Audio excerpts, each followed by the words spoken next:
Pada kesempatan ini akan saya sampaikan tentang PT Perorangan, Holding Company, dan Restrukturisasi. Pada mata kuliah kita di Hukum Bisnis dan Perbankan, perseroan terbatas perorangan atau PT Perorangan.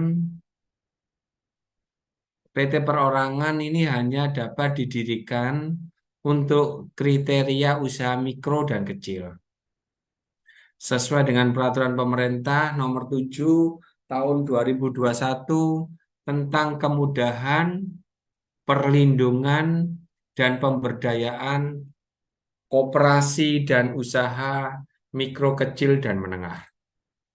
Kriteria usaha mikro ditentukan berdasarkan modal usaha ini maksimal 1 miliar, tidak termasuk tanah dan bangunan. Ya, modalnya maksimal 1 miliar, tidak termasuk tanah dan bangunan tempat usaha. Jadi yang dihitung hasil penjualan tahunan maksimal 2 miliar. Jadi omsetnya maksimal 2 miliar, modal usaha juga maksimal 1 miliar. Sementara usaha kecil ditentukan berdasarkan kepemilikan modal usaha antara lebih dari 1 miliar sampai dengan 5 miliar. Tidak termasuk tanah dan bangunan tempat usaha atau memiliki omset atau sales revenue atau hasil penjualan tahunan lebih dari 2 miliar sampai 15 miliar rupiah. PT Perorangan adalah badan hukum perorangan yang memenuhi kriteria usaha mikro dan kecil sebagaimana diatur dalam peraturan perundang-undangan mengenai usaha mikro dan kecil. Dengan pengertian PT Perorangan tersebut, maka dapat diketahui bahwa PT Perorangan memiliki unsur perorangan dan unsur tata usaha mikro dan kecil. Unsur PT Perorangan dalam pengertian PT di Undang-Undang Cipta Kerja terdapat pengertian PT Perorangan dengan unsur satu perorangan dan dua memenuhi kriteria UMK, usaha mikro kecil ya. Satu unsur perorangan. Perorangan ini berarti satu orang. Pengertian ini juga hanya berlaku bagi warga negara Indonesia saja. Orang asing tidak boleh mendirikan PT Perorangan. Pendiri PT Perorangan hanya satu orang dan dengan adanya pemisahan antara kekayaan pribadi dengan perusahaan. Perseroan perorangan mempunyai karakteristik tidak ada ketentuan modal dasar minimal. Kita cukup mengisi pernyataan pendirian. Jadi kita tidak perlu menyetorkan modal, cukup mengisi pernyataan pendirian. Terserah mau diisi 500 juta, 600 juta, atau berapapun monggo. Untuk PT Perorangan ini adik-adik. Pendirian PT Perorangan tidak memerlukan akte notaris. Cukup satu orang pendiri atau hanya memiliki satu pemegang saham dan tidak perlu ada komisaris di dalamnya. Unsur PT Perorangan yang kedua adalah unsur UMK. UMK ini berarti usaha mikro dan kecil. Kriteria usaha mikro memiliki modal di bawah 1 miliar, sedangkan kriteria usaha kecil memiliki modal di atas 1 miliar sampai dengan 5 miliar rupiah. Jadi modalnya 1 miliar sampai 5 miliar rupiah. Dengan demikian dapat dijabarkan PT Perorangan adalah PT yang didirikan satu orang dengan modal di bawah 5 miliar rupiah. Meskipun pendirinya hanya satu orang, akan tetapi perlu ditegaskan bahwa PT Perorangan statusnya tetap badan hukum, seperti PT yang selama ini kita kenal dengan adanya minimal dua pendiri dan pemegang saham, selanjutnya disebut PT biasa. Oh, inje, Mas Misi. Hati-hati di jalan, fi amanillah. Status PT perorangan sebagai badan hukum ditegaskan di Pasal 1 Peraturan Pemerintah Nomor 8 Tahun 2021 yang menyebutkan perseroan terbatas yang selanjutnya disebut perseroan adalah badan hukum yang merupakan persekutuan modal. Didirikan berdasarkan perjanjian, melakukan kegiatan usaha dengan modal dasar yang seluruhnya terbagi dalam saham atau badan hukum perorangan yang memenuhi kriteria usaha mikro dan kecil sebagaimana diatur dalam peraturan perundang-undangan mengenai usaha mikro dan kecil.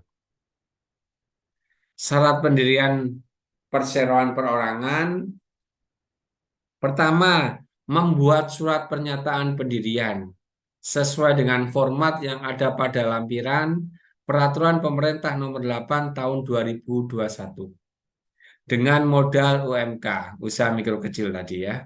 Dua, perseroan perorangan didirikan oleh satu orang saja.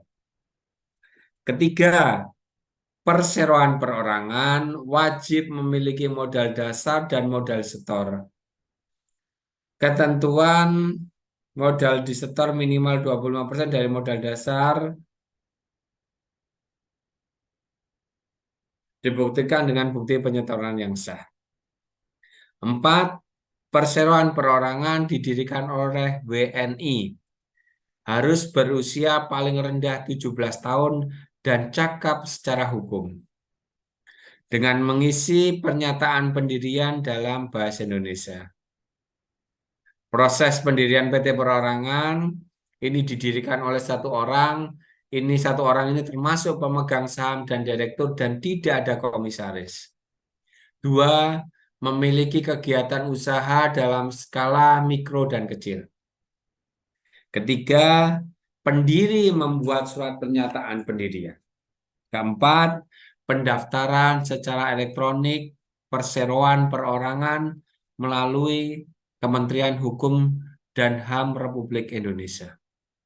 Kelima, mengurus NPWP, NIB, dan izin usaha perseroan perorangan. Ya, saat-saat pendirian ini di pertemuan yang dulu kan sudah pernah kita bahas ya adik-adik. Syarat pendirian perseroan perorangan, pertama KTP pendiri dan NPWP pendiri. NPWP ini apa? NPWP pribadi, bukan NPWP badan ya. Nomor dua, memiliki kegiatan UMK, usaha mikro dan kecil. Tiga, alamat perseroan perorangan. Misalkan jika alamat di Jakarta, maka harus memenuhi syarat zonasi sesuai dengan peraturan daerah provinsi, daerah khusus ibu kota Jakarta nomor 1 tahun 2014 tentang rencana detail tata ruang dan peraturan zonasi. Keempat, surat pernyataan pendirian perseroan perorangan. Surat pernyataan pendirian perseroan perseorangan ini didaftarkan secara elektronik kepada Menteri. Laporan keuangan PT Perorangan. Perseroan perorangan wajib membuat laporan keuangan. Laporan keuangan tersebut akan didaftarkan secara elektronik, lalu kementerian akan menerbitkan bukti penerimaan laporan keuangan secara elektronik. Adapun isi format laporan keuangan, yang pertama, laporan rugi laba dan catatan atas laporan keuangan tahun berjalan. Apabila perseroan perorangan tidak menyampaikan laporan keuangan, maka akan dikenakan sanksi berupa pertama, teguran tertulis. Kedua, penghentian hak akses atas layanan atau pencabutan status badan hukumnya. Apabila kita ingin merubah perseroan perorangan ini, perubahan perseroan perorangan maka perlu melakukan perubahan dengan mengisi surat pernyataan perubahan dengan isian perubahan sebagai berikut. Pertama, jangka waktu berdirinya perseroan perorangan. Nama dan tempat kedudukan perseroan perorangan, jumlah modal dasar, maksud dan tujuan serta kegiatan usaha perseroan perorangan, modal ditempatkan dan modal disetor, nilai nominal dan jumlah saham, alamat perseroan perorangan, dan nama lengkap, tempat, dan tanggal lahir. Lanjutan di pekerjaan, tempat tinggal, dan NIK, nomor induk kependudukan, NPWP, nomor pokok wajib pajak dari pendiri sekaligus direktur dan pemegang saham perseroan perorangan. Pernyataan perubahan ditetapkan dengan keputusan pemegang saham perseroan perorangan yang mempunyai kekuatan hukum sama dengan RUPS yang diajukan kepada Menteri secara elektronik untuk mendapatkan sertifikat pernyataan perubahan. Perseroan perorangan harus mengubah statusnya dari perorangan jika pertama, pemegang sahamnya menjadi lebih dari satu orang. Dua, sudah tidak memenuhi kriteria UMK sebagaimana diatur dalam ketentuan perundang-undangan mengenai usaha mikro dan kecil. Ketiga, perubahan status tersebut dapat dilakukan dengan membuat akta perubahan melalui akta notaris dan kemudian didaftarkan secara elektronik kepada Menteri. Pembubaran perseroan perorangan ditetapkan dengan keputusan pemegang saham perseroan perorangan yang mempunyai kekuatan hukum sama dengan rapat umum pemegang saham yang dituangkan dalam pernyataan pembubaran dan diberitahukan secara elektronik kepada Menteri Hukum dan HAM. Perseroan perorangan ini juga dapat dibubarkan karena hal-hal di bawah ini. Pertama, berdasarkan keputusan perseroan perorangan, kekuatan hukumnya sama dengan pemegang saham. Dua, jangka waktu berdirinya yang ditetapkan dalam pernyataan pendirian atau perubahannya telah berakhir berdasarkan penetapan pengadilan. Ketiga, dengan dicabutnya kepailitan berdasarkan putusan pengadilan niaga yang telah mempunyai kekuatan hukum tetap. Harta pailit perseroan perorangan tidak cukup untuk membayar biaya kepailitan. Keempat, harta pailit perseroan perorangan yang telah dinyatakan pailit berada dalam keadaan insolvensi. Sebagaimana diatur dalam Undang-Undang mengenai kepailitan dan penundaan kewajiban pembayaran utang. Kelima, dicabutnya perizinan berusaha perseroan perorangan sehingga mewajibkan perseroan perorangan melakukan likuidasi dengan mengisi pernyataan pembubaran. Di subbab kedua akan saya bahas tentang holding company. Suatu bisnis yang berkembang dengan baik dapat melebarkan usahanya dengan memiliki anak perusahaan. Semakin bertambah anak perusahaan, menjadikan kesemuanya membentuk suatu grup dengan satu perusahaan utama yang memimpin, yang disebut dengan perusahaan induk atau holding company. Holding company adalah perusahaan yang menjadi perusahaan utama yang mengatur, mengendalikan, dan mengawasi kinerja dari beberapa anak perusahaan yang tergabung dalam satu grup perusahaan. Secara sederhana, perusahaan induk dapat diartikan sebagai pemimpin dari suatu grup perusahaan. Pemimpin yang bertanggung jawab dalam perencanaan, koordinasi, dan pengendalian anak perusahaan agar seluruh tujuan awal terbentuknya holding company dapat tercapai oleh semua perusahaan. Perusahaan induk umumnya adalah perusahaan rintisan yang berkembang pesat sejak pertama kali didirikan. Adanya pertumbuhan ekonomi pada bisnis menjadikan perusahaan rintisan awal sebagai perusahaan induk. Perusahaan ini juga umumnya merupakan jenis badan usaha perseroan terbatas.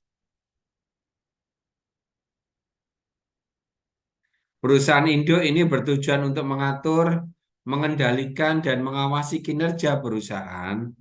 Sebagai pemimpin, perusahaan induk berperan merencanakan dan melakukan koordinasi terhadap anak perusahaan, mampu mengendalikan dan melakukan evaluasi terhadap rencana yang dijalankan. Ada dua jenis perusahaan induk di dalam dunia bisnis, yaitu investment holding company dan operating holding company. Investment holding company yaitu perusahaan induk yang memiliki yang kepemilikan sahamnya di anak perusahaannya hanya sebatas untuk investasi. Karena itu, perusahaan induk jarang sekali ikut campur dalam pengelolaan anak perusahaan. Operating holding company yaitu perusahaan induk yang ikut mengawasi pengambilan keputusan di anak perusahaan. Hal ini dapat dilakukan dengan beberapa cara seperti hak veto, yang artinya jika perusahaan induk merupakan pemegang saham mayoritas di anak perusahaan dan komposisi kepemilikan saham di anak perusahaan memungkinkan perusahaan induk untuk selalu memenuhi quorum dalam RUPS, Rapat Umum Pemegang Saham. Cara lain adalah dengan keanggotaan direksi dan atau dewan komisaris, yang artinya perusahaan induk dapat mengutus perwakilannya untuk menjadi direktur atau komisaris di anak perusahaan, sehingga dapat memiliki sarana pengawasan dan pengendalian atas anak perusahaan. Selain itu, perusahaan induk memiliki ciri-ciri umum seperti adanya konglomerat yang dimiliki oleh satu atau beberapa orang saja. Ciri lainnya mengenai holding company antara lain, pertama, memiliki anak perusahaan yang berada dalam satu grup yang sama. Kedua, memiliki pengelolaan bisnis yang terdapat dalam suatu manajemen terpisah. Ketiga, memegang kendali dalam keseluruhan proses bisnis yang terdapat pada setiap anak perusahaan. Yang keempat, memiliki sebagian atau sebagian besar saham anak perusahaan.